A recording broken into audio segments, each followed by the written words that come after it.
Salam TV, the solution for humanity. Alhamdulillah Rabbil Alameen, wassalatu wassalamu ala ashrafil anbiya wal mursaleen, nabiyyina Muhammad wa ala alihi wa sahbihi ajma'in, amma ba'd. Qala Allah Ta'ala, Ya ayyuhalladhina amanu idha kumtum ila as-salati faghsilu wujuhakum wa aydiyakum ila al-marafiq wamsahu bi ru'usikum wa arjulakum ila al-ka'bayn wa in kuntum junuban fattahharu wa in kuntum marda aw ala safarin aw jaa'a ahadun minkum min al-gha'id aw lamastum an-nisaa falam tajidu ma'an fatayammamu sa'idan tayyiban famsahu bi wujuhikum wa aydiyakum minhu ma yuridu Allahu liyaj'ala 'alaykum min haraj ولكن يريد ليطهركم وليتم نعمته عليكم لعلكم تشكرون। সুপ্রিয় শ্রোতা মণ্ডলী, আজকে যে আলোচনা হবে সেটা হলো তায়াম্মুম। তায়াম্মুমের বিধান কি? তায়াম্মুম সাধারণত আল্লাহ রাব্বুল আলামিন আমাদের জন্য এটা মাশরু করেছেন নামাজের জন্য পবিত্রতা অর্জন করার ক্ষেত্রে, বিশেষ করে হাদসে আসগার এবং হাদসে আকবার, ছোট এবং বড় দুই রকমই নাপাকি থেকে পবিত্রতা অর্জন করার জন্য তায়াম্মুম আমাদের জন্য বিধিবদ্ধ করেছেন। এটা পানির বদলে যদি এই পানি ব্যবহার করতে না পারা যায় অথবা পানি না পাওয়া যায়, সেই সময়ে আমরা তায়াম্মুম করতে পারি মাটির দ্বারাতে। তো আসুন আমরা তায়াম্মুমের মসলা মাসাইল একটু জেনে নিই যে কীভাবে আমরা তায়াম্মুম করব এবং এটার নিয়ম কি, এবং এটা আল্লাহর রহমত এবং আল্লাহর দয়া এই উম্মতের উপরে, বিশেষ করে এই উম্মতের উপরে। আল্লাহ রাব্বুল আলামিনের নবী সাল্লাল্লাহু আলাইহি সাল্লাম বলছেন যে উতিতু খামসান লাম ইউতাহুন্না আহাদুন কাবলি নুসিরতু বিররুবি মাসিরাত সাহরিন ওয়া জুইলাত লিয়াল আরদু মসজিদান ওয়া তাহুরা। নবী করিম সাল্লাল্লাহু আলাইহি সাল্লাম বলছেন যে আল্লাহ রাব্বুল আলামিন আমাকে বিশেষভাবে 5টি জিনিস দান করেছে। তার ভিতরে একটি জিনিস হলো যে সারা পৃথিবীকে আল্লাহ রাব্বুল আলামিন আমার জন্য, সারা পৃথিবীর মাটিকে, সারা পৃথিবীকে আমার জন্য মসজিদ এবং পবিত্রতার বিষয় করে দিয়েছেন, মসজিদ বানিয়ে দিয়েছেন। যে কোনো ব্যক্তি যেখানেই, আমার উম্মতের যেখানে যে কোনো ব্যক্তি থাকবে, সেখানেই নামাজের সময় হলে সেখানেই সে ওযু করে, অথবা ওযুর পরিবর্তে ওযু করার মতো ব্যবস্থা না থাকলে মাটির দ্বারাতে তায়াম্মুম করে সে নামাজ পড়ে নিতে পারবে। তাহলে এই তায়াম্মুম এটা আগে কোনো উম্মতের জন্য জায়েজ ছিল না, একমাত্র এই উম্মতের জন্য খাস। তো এইটা আল্লাহর বিরাট রহমত, বিরাট দয়া। আল্লাহ রাব্বুল আলামিন বলছেন যে ওয়াইন কুনতুম মারদা আও আলা সাফারিন আও জা আহাদুম মিনকুম মিনাল গায়িত আও লামাসতুমুন নিসা ফালাম তাজিদু মাআন ফাতায়াম্মামু সাঈদান তাইয়্যিবা। তোমাদের কেউ যদি সফরে থাকে কিংবা অসুস্থ ব্যক্তি হয়, অথবা পেশাব পায়খানা করে এসেছে, অথবা স্বামী স্ত্রী মিলনই হয়ে গেছে, কিন্তু এরপরে দেখছে সে পানি পাচ্ছে না পবিত্রতা অর্জন করার জন্য, ছোট নাপাকি হোক অথবা বড় নাপাকেই হোক, অর্থাৎ স্বামী স্ত্রী মিলন হলে সে বড় নাপাক, হাদসে আকবার, অথচ এরপরেও সে দেখছে পানি গোসল করার জন্য পানি নেই, ফালাম তাজিদু মাআন, সে পানি পাচ্ছে না। অথবা তাজিদুর ভিতরে আরও একটু বলা যেতে পারে যে পানি আছে অথচ সেটা ব্যবহারের যোগ্য নয়, অথবা ব্যবহার করতে পারছে না কোনো অসুস্থতার কারণে কিংবা কোনো কারণে, অথবা স্বল্পতার কারণে, তো সে কী করবে? ফাতায়াম্মামু সাঈদান তাইয়্যিবা, সে পবিত্র মাটি দ্বারা তায়াম্মুম করবে। আর তায়াম্মুমের নিয়ম আল্লাহ তাআলা শিখিয়ে দিয়েছেন, ফামসাহু বিউজুহিকুম ওয়া আইদিকুম মিনহু। তায়াম্মুমের নিয়ম হলো যে তোমরা তোমাদের চেহারাটাকে মাসা করবে, মুখমণ্ডল মাসা করবে এবং হাত মাসা করবে। এটার নিয়ম কি আছে সেটা বলে দেবো ইনশাআল্লাহ। তাহলে তায়াম্মুম এটা করা জায়েজ এবং মাশরু।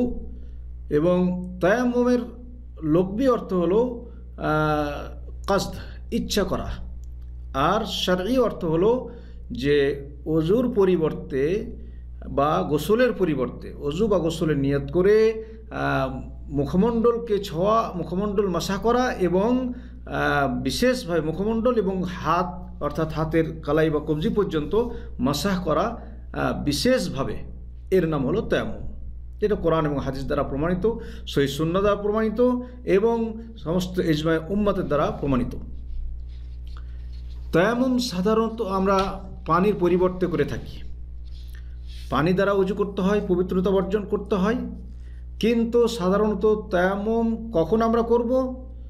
তায়াম্মুম ওই সময় আপনি করতে পারবেন যে সে আপনি হাজারেই থাকেন, ঘরেই থাকেন অথবা সফরে থাকেন, যদি পানি না পাওয়া যায় তবে পানির পরিবর্তে তায়াম্মুম করে আপনি নামাজ পড়বেন। এক নম্বর হলো যে এজা আদিমাল মাহ, পানি নাই, পানি পাচ্ছেন না, অজু করার মতো পানি নেই, গোসল করার মতো পানি নেই, আপনি নাপাক হয়ে গেছেন, সে ছোটই হোক বা বড়ই হোক, ছোট নাপাকই হোক বা বড় নাপাকই হোক, তাহলে এই পরিস্থিতিতে আপনাকে পবিত্রতা অর্জন করতে হবে এবং নামাজ পড়তে হবে। সেই পবিত্রতা অর্জন করুন কিভাবে? তায়াম্মুমের মাধ্যমে। যদি অজুর হয় তো অজুর পরিবর্তে অজুর নিয়াত করবেন এবং অজুর নিয়াতে তায়াম্মুম করবেন। যদি গোসলের নিয়ার জন্য মানে তায়াম্মুম করতে হয় তো গোসলের নিয়াতে আপনি তায়াম্মুম করবেন, কাজ একই। এর দলিল হলো আল্লাহ তাআলা বলছেন ফালাম তাজিদু মাআন ফাতায়াম্মামু সাঈদান তাইয়্যিবা, যদি তোমরা পানি না পাও তাহলে পবিত্র মাটি দিয়ে তায়াম্মুম করো।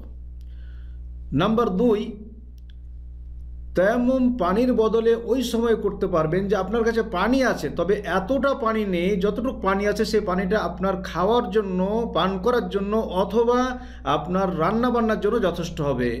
এর বাড়তি পানি আপনার কাছে নেই। যদি আপনি অজু করেন বা গোসল করেন সেই পানি দ্বারা, তাহলে হয়তো আপনার পান করার পানি থাকবে না অথবা আপনার রান্না বান্নার পানি থাকবে না, ভয় আছে আপনার যে আপনি তেষ্টায় মারা যাবেন। তো এরকম ভয় থাকলে অতটুকু পানি থাকলেও আপনি মাটি দ্বারা তায়াম্মুম করতে পারবেন। 3 নম্বর, ওই সময় তায়াম্মুম করা জায়েজ ইদা খাফা বিইস্তেমাল মা আদ-দারার ফি বাদানিহি বিমারাজ আও তাআখুর বারাইন, যদি আপনি বুঝেন যে আপনি পানি আছে অথচ আপনি পানি যদি ব্যবহার করেন তাহলে আপনার অসুখ বেড়ে যাবে এবং আপনার অসুস্থতার কারণে আপনি পানি ব্যবহার করতে পারছেন না, কিংবা আপনার অসুখটা আরও অনেক লেট হবে ঠিক হতে, এরকম যদি অসুবিধা মনে করেন তাহলে আপনি মাটি দ্বারা তায়াম্মুম করতে পারেন। আল্লাহ বলছেন ওয়াইন কুনতুম মারদা আও আলা সাফারিন আও ওয়াইন কুনতুম মারদা, যদি তুমি অসুস্থ হও, শেষে আল্লাহ তাআলা বলছেন ফাতায়াম্মামু সাঈদান তাইয়্যিবা, পবিত্র মাটি দিয়ে তায়াম্মুম করো।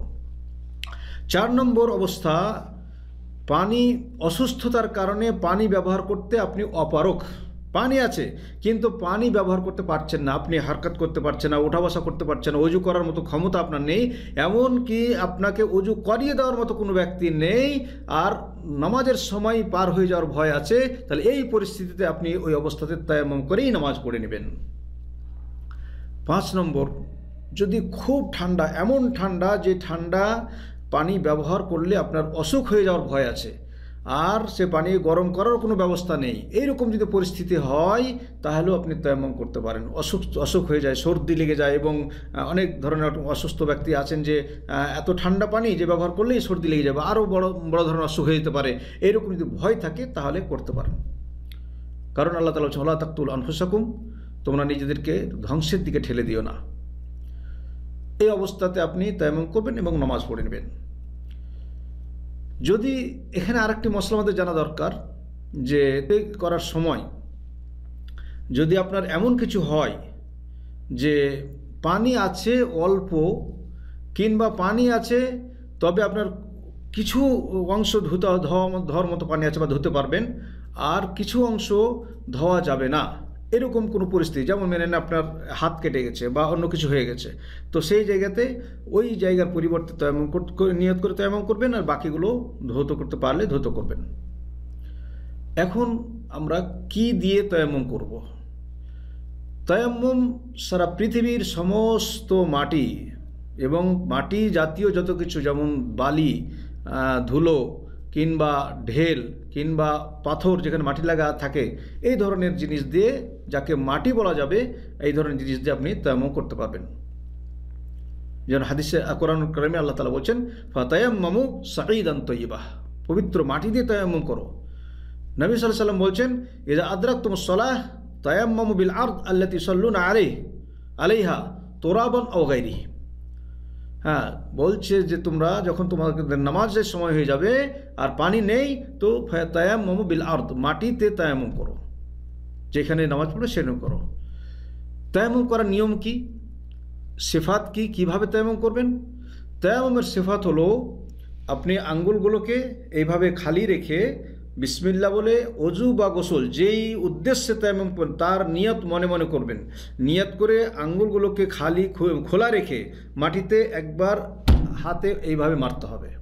2 হাত দিয়ে মাটিতে মারলেন, একবার মারলেন, তারপরে সেই হাতটা দিয়ে মাটিতে ঝেড়ে ফেলে মুখমণ্ডলটা পরিপূর্ণভাবে মাসাহ করবেন একবার। এরপরে হাতের নিচু ভাগ দিয়ে এই উপরের হাতটা মাসাহ করলেন কালাই পর্যন্ত, কবজি পর্যন্ত, এবং ডান হাত দিয়ে বাম হাতের কবজি পর্যন্ত মাসাহ করলেন। এইটুকুই হয়ে গেল যথেষ্ট তায়াম্মুম করার জন্য। এখন তায়াম্মুম হয়ে গেল। তায়াম্মুম আমাদের ভেঙে যায় কিসে? যেমন অজু নষ্ট হয়, অজু নষ্ট হওয়ার কয়েকটি কারণ আছে, তো তায়াম্মুম নষ্ট হওয়ারও কয়েকটি কারণ। তার ভিতরে অজু যে কারণে নষ্ট হয় ঠিক সেম কারণে তায়াম্মুমও নষ্ট হবে। তবে একটা জিনিস বেশি, সেটা হলো যদি আপনি পানি না থাকার কারণে তায়াম্মুম করেছেন আর তখন আপনি এরপরে দেখা গেল যে আপনি পানি পেয়ে গেলেন, যখন দেখলেন যে হ্যাঁ আপনি তায়াম্মুম করেছিলেন, জোহরের নামাজের সময় তায়াম্মুম করে নামাজ পড়িয়েছেন, এরপরে দেখছেন যে আসর হতে হতে আপনি পানি পেয়ে গেলেন, তাহলে আপনার জন্য ওই তায়াম্মুম আর চলবে না। দ্বিতীয় জায়গাতে গিয়ে আপনাকে পানি অবশ্যই ব্যবহার করে নামাজ পড়তে হবে। দ্বিতীয় হলো, যদি পানির কারণেও হয়ে থাকে তাহলে পানি পেয়ে গেলে আপনার মানে নষ্ট হয়ে যাবে, আর অজু যাতে নষ্ট হয় তাতেও তায়াম্মুম নষ্ট হবে। 3 নম্বর হলো, পানি এবং মাটি কিছুই নেই, এমন পরিস্থিতিতে আপনি পড়েছেন, এমন জায়গাতে আছেন যেখানে না পানি পাচ্ছেন ব্যবহার করার জন্য, না সেখানে মাটি আছে, না তায়াম্মুম করার মতো কোনো ব্যবস্থা নেই। তাহলে এই রকম অবস্থাতে আপনি আপনার অবস্থা অনুযায়ী আপনাকে নামাজ আদায় করে নিতে হবে। বিনা অজুতে, বিনা তায়াম্মুমেও আপনাকে নামাজ পড়তে হবে। যদি তায়াম্মুম করার মতো কোনো ব্যবস্থা না থাকে, মাটিও নেই, পানি যেমন হয়তো প্লেনের ওপর আছেন, পানিও পাচ্ছেন না এবং মাটিও নেই, এমন জায়গাতে আছেন, কিংবা ট্রেনের ওপর আছেন, এখানে পানিও হয়তো নেই, মাটিও নেই, তো সেখানে আপনি কি করবেন? বিনা অজুতেও হলেও আপনার নামাজ আপনাকে আদায় করতে হবে। নামাজ আপনার মাপ নেই, কারণ আল্লাহ তাআলা বলেছেন ফাত্তাকুল্লাহ মাস্তাতাতুম, তোমার ক্ষমতা অনুযায়ী আল্লাহকে ভয় করো। আল্লাহ রাসূল বলেছেন ইদা আমারতুকুম বিআমরিন ফাআতু মিনহু মাস্তাতাতুম, যখন তোমাদের কোনো কাজ আদেশ করব তোমাদের ক্ষমতা অনুযায়ী সেই কাজটি করো। তো এখানে আপনি অক্ষম, পানিও নেই, তায়াম্মুম করানোর মতো কোনো মাটি নেই, তো আপনি কি করবেন? তাহলে নামাজ ছেড়ে দেবেন? না, নামাজ ছাড়ার কোনো অবকাশ নেই, আপনাকে নামাজ আদায় করতেই হবে। ফলে আপনি তায়াম্মুম ছাড়াও আপনাকে এই পরিস্থিতিতে নামাজ পড়তে হবে। আপনার অবস্থা মহান রব্বুল আলামিন বুঝবেন। মহান রব্বুল আলামিনের কাছে দোয়া করি যে মহান রব্বুল আলামিন আমাদেরকে সমস্ত মসলা মাসাইল বুঝার এবং সঠিকভাবে মানার এবং 5 ওয়াক্ত নামাজ সময় মতো পড়ার তৌফিক দান করুন। আমিন। ওয়া সাল্লাল্লাহু আলা নবিয়িনা মুহাম্মদ। আসসালামু আলাইকুম ওয়া রাহমাতুল্লাহি ওয়া বারাকাতুহু।